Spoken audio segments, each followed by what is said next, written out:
Your customers are changing demographically, economically, and socially. The 2010 U.S. Census is just out, and it gives us some of the details.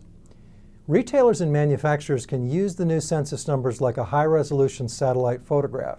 You can find demographic patterns for the whole country, or you can drill down and see how the trends are shaping individual neighborhoods.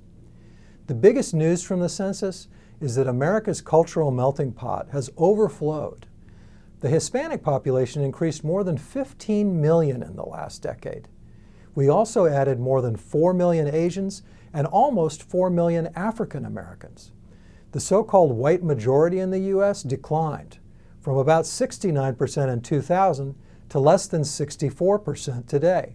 That was a lot faster than demographers had expected. Another big finding from the census is that racial and ethnic diversity in the U.S. is now being driven by births and not by immigration. Nearly 1 million foreign-born people get permission to live in the United States every year, and most of them are young adults who want to start families.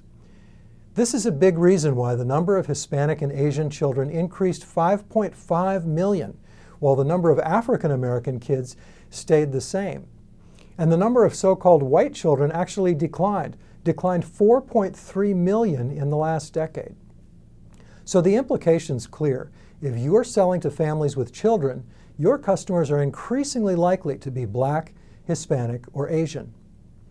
Also in the census, more than 28 million Americans said they're either multiracial or they don't fit into standard racial categories.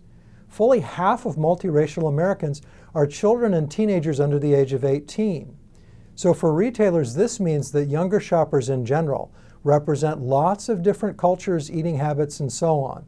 They're looking for culturally diverse choices when they buy food, drugs, and media. Foreign products like edamame and chorizo might be unfamiliar to older Americans, but they're among the staple items for younger generations. The census showed that in 2010, about 9 million foreign-born Americans came from Asian countries. Asians have a very different story from the Hispanic population. They're more educated and affluent than almost any other group, including native-born Americans. Asians are also much more likely than average to be raising children, and they're highly concentrated by geography.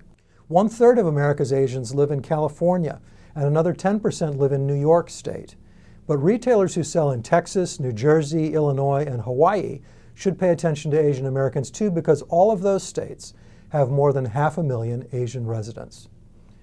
Overall, the 2010 census documented that population growth in the last decade was almost entirely among Hispanics, Blacks, and Asians, groups which are highly concentrated in southern and western states. The number of children in the Northeast and Midwest actually declined by more than 1 million over the last decade. What this means is that metro areas like Pittsburgh and Omaha are becoming enclaves for baby boomers. Consumers there are much whiter and much older than they are in places like Phoenix and Miami. This might be good news for drugstores in Pittsburgh or Omaha, but it presents real challenges to northern and Midwestern food retailers. Now, the baby boom generation still dominates in many markets.